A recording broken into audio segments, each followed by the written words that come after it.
মাননীয় প্রধানমন্ত্রী তারেক রহমান বৃষ্টির মধ্যে সিলেটে গিয়ে ছাতা ধরে তার স্ত্রীকে তিনি বৃষ্টি ভেজা থেকে রক্ষা করেছেন। একটি সংসারে যে ছেলেটি মাদক সেবন করে, সে তার বাবা মাকে লাঞ্ছিত করে, পিটায়, টাকা চুরি করে নিয়ে যায়, ভাই বোনকে মারপিট করে, স্ত্রীকে মারপিট করে, সংসারে অশান্তি সৃষ্টি হয়। একটা সংসারে যখন অশান্তি সৃষ্টি হয় এবং সব সংসার নিয়ে একটি রাষ্ট্র, তখন রাষ্ট্র অশান্ত হয়ে যায়। অতএব রাষ্ট্রকে শান্ত রাখতে হলে সংসারকে শান্ত রাখতে হবে, সংসারকে ভালো রাখতে হবে, পরিবারকে ভালো রাখতে হবে। এদিকে আপনারা দয়া করে খেয়াল রাখবেন। আপনারা দেখেছেন মাননীয় প্রধানমন্ত্রী তারেক রহমান বৃষ্টির মধ্যে সিলেটে গিয়ে ছাতা ধরে তার স্ত্রীকে তিনি বৃষ্টি ভেজা থেকে রক্ষা করেছেন।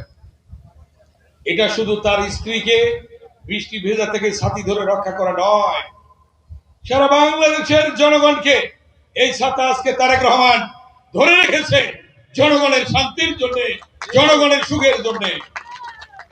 খুব মিনিংফুল, অর্থবহ এটা।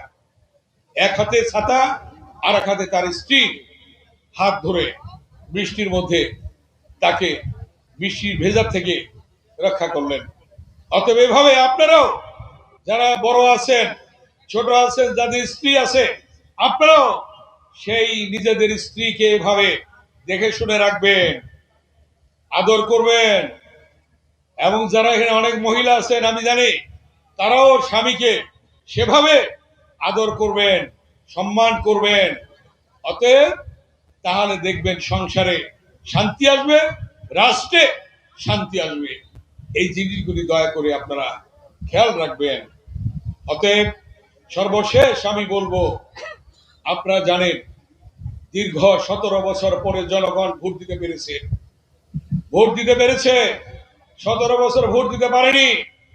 আমি যে 5 বার এমপি হয়েছি, প্রত্যেকবারই তত্ত্বাবধায়ক সরকারের নির্বাচন হয়েছে। 18 নির্বাচন হয়েছে আওয়ামী লীগের অধীনে। ব্যারিস্টার রমি এই ঢাকা 2 আসন থেকে নির্বাচন করেছিল।